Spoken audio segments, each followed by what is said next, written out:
निर्दलीय प्रत्याशी राजेश जून और उनके परिवार ने इस चुनाव में पूरी ताकत झोंक रखी है। सचिन जून ने भी अपने पिता राजेश जून को चुनाव जिताने के लिए दिन रात एक कर रखी है। इसी कड़ी में सचिन जून गांव आसौदा में पहुंचे।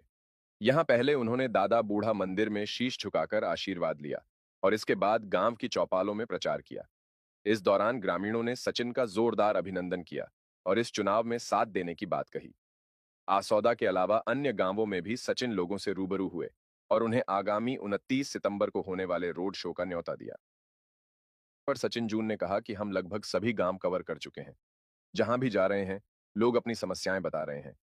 दरअसल बहादुरगढ़ में सड़क, स्वच्छ पेयजल, निकासी जैसी बेसिक सुविधाएं भी लोगों को नहीं मिल पा रही हैं।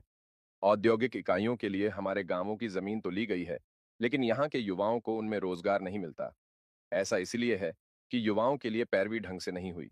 यदि बहादुरगढ़ पर सही से ध्यान दिया जाता, तो यह इलाका विकास के मामले में बहुत आगे जा सकता था। लेकिन अब हम जनता के बीच में आए हैं। मेरे पिता राजेश जून विधायक नहीं, बल्कि सेवक बनकर काम करेंगे। क्षेत्र का विकास और युवाओं को रोजगार दिलाना हमारी प्राथमिकता रहेगी। इस चुनाव में जनता हमारा साथ दें। हम जनता के विश्वास पर खरा उतरने में कसर नहीं छोड़ेंगे। देखिए, बहुत अच्छा रिस्पांस है। हमने, जैसे कि मैं आपको पता है, हमने गांव के हमने पहले प्रोग्राम कर दिए थे। अब हमारी जितनी भी गांव की ऐसी चौपाल है, हर एक ऐसी चौपाल में हम जा रहे हैं और अपने जितने भी हमारे इस परिवार है हमारा, हम अपने परिवारजनों को 29 तारीख के हमारे प्रोग्राम का न्योता दे रहे हैं और साथ ही अपने चुनाव चिन्ह सिलाई मशीन जो कि 12 नंबर पर है उसका लोगों को हम इंफॉर्मेशन दे रहे हैं। लोगों को बता रहे हैं कि 12 नंबर पर हमारा सिलाई मशीन चुनाव चिन्ह है और 5 तारीख को 12 नंबर के सामने वाला बटन दबा करके अपने बेटे, अपने भाई राजेश। आज हमारे हल्के में ये दुर्भाग्य है हमारा कि बहुत ही बेसिक मुद्दों पे हमारा हल्का खड़ा है।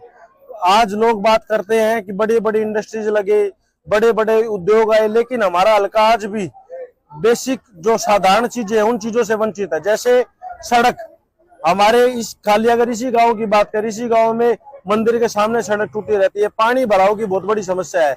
दूसरा, बच्चों के रोजगार की इतनी बड़ी समस्या है, जबकि यहाँ के गांव की जमीन गई हुई है बहुत ज्यादा फैक्ट्रियों में, लेकिन फिर भी यहाँ के बच्चों के लिए रोजगार नहीं है। कहने का मतलब ये है कि बाहर के बच्चों को पहले प्राथमिकता दी जा रही है।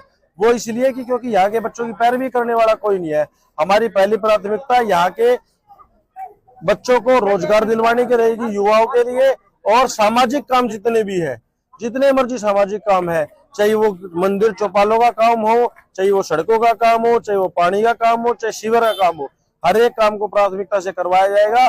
देखिए, काम तो आज से पहले भी हो जाते हैं, लेकिन दिक्कत केवल और केवल इतनी है कि आदमी उस काम को अपना मान करके और उसका में मेहनत करके काम कर रहा है। सारे जितने भी हमारे युवा भाई हैं, इनको रोजगार दिलवाना चाहते हैं, सड़कों के गलियों का काम करवाना चाहते हैं, पानी का, सीवर का, ये सारे काम करवाना चाहते हैं।